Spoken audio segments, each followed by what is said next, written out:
Throughout the 18th century, large numbers of Irish emigrants from Ulster, the northern province of Ireland, came looking for land on the frontier of colonial America. Most of them were Presbyterians of Scotch ancestry, with names like Jackson and Buchanan, Robinson and Crockett. But with the coming of the 19th century, the Scots-Irish were joined by a new stream of emigrants from all four provinces. These emigrants would have distinctly different reasons for leaving Ireland and distinctly different experiences in America, in large part because they were Catholic.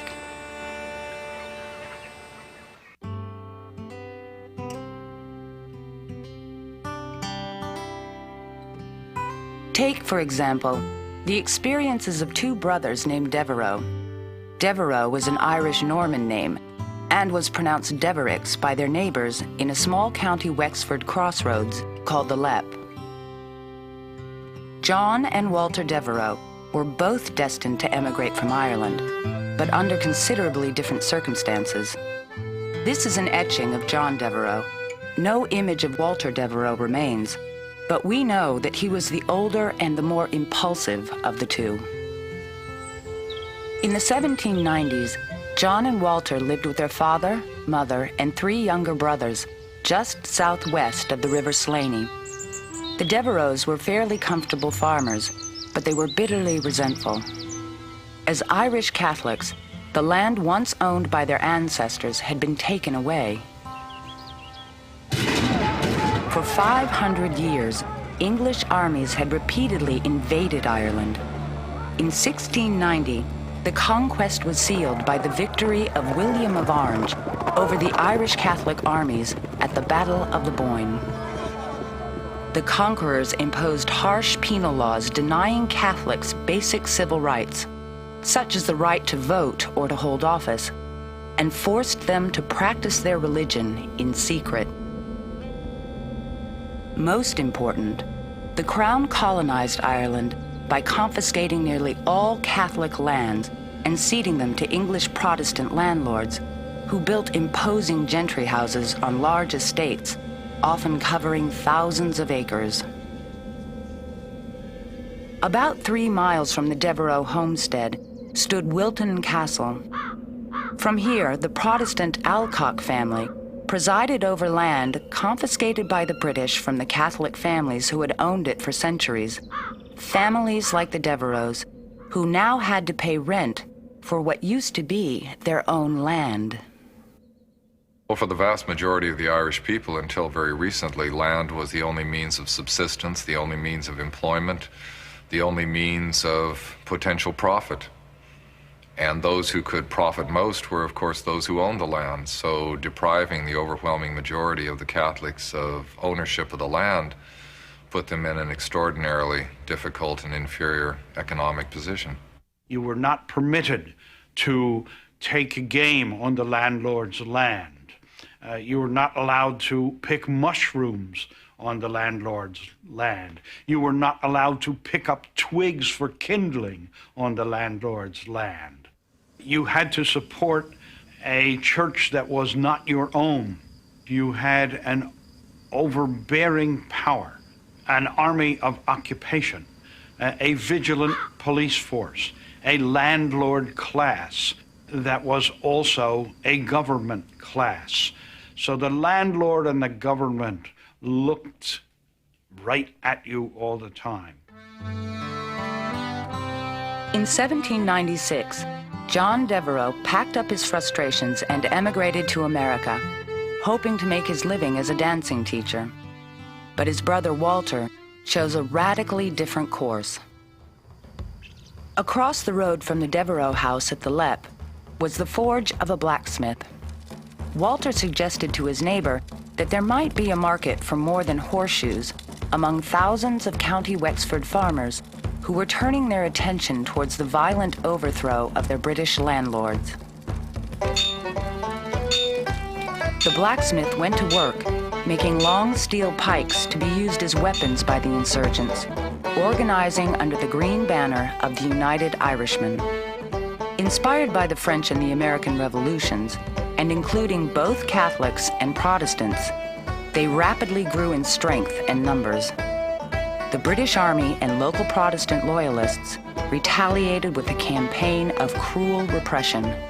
But such persecution only inflamed the spirits of Walter Devereux and the United Irishmen, who quickly came to be known as the pikemen.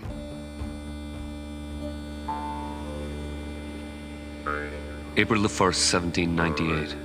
Dear brother, it is the greatest happiness to you that you left this unfortunate country, now the prey of the Orange and Castle bloodhounds. Almost every county in poor old Ireland under martial law, and the poor country peasants shot or hanged or bastilled without law or form of trial. Thank God that Irish men have resolution and can suffer more and will be free. If the times are not settled before next August, I certainly will then leave this land of tyranny and seek a land of liberty. But for a man here to promise himself a single day to live would be presumption. For nothing but God and the majesty of the people can save us from what every Irishman must and will shortly endeavour to crush to the earth. Your ever-loving brother, Walter C. Devereux. 1 month later, the rebellion of 1798 began. Led by a Catholic priest, Walter and his pikemen attacked, at first with stunning success.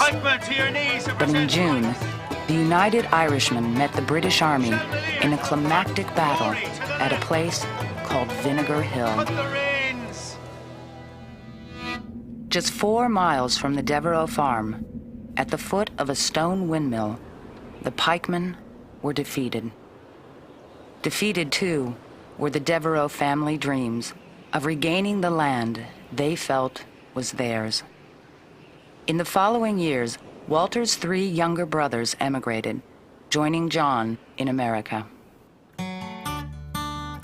With the money earned from his dancing lessons, John had purchased a small general store in Utica, New York, population 200. With the completion of the Erie Canal in 1825, dug largely by Irish laborers, the little town began to grow, and the Devereaux brothers began to profit. By mid-century, John Devereaux was mayor of Utica, and the family had transformed the general store into a sprawling financial empire of banking, warehousing, merchandising, and land speculation. But what of the radical brother Walter? In the wake of the rebellion, Walter was a marked man trying to avoid capture by the British Army. He fled Ireland, sailing to the island of Martinique in the West Indies, and was never heard from again. Dear brother, it is the greatest happiness to you that you left this unfortunate country, now the prey of the Orange and the Castle bloodhounds. Almost every county in poor old Ireland under martial law, and the poor country peasants shot or hanged or bastilled without law or form of trial. I like bastilled because they were inheriting the French symptoms there, you see. But for a man here to promise himself a single day to live would be presumption. For nothing but God and the majesty of the people can save us from what every Irishman must and will shortly endeavour to crush to the earth. That's terrible sad. I'm reminded of the song Nappertandy. Oh, I met with Nappertandy, and he took me by the hand, and he said, how's poor old Ireland, and how does she stand? She's the most distressful country that ever yet was seen, for they're hanging men and women for the wearing of the green.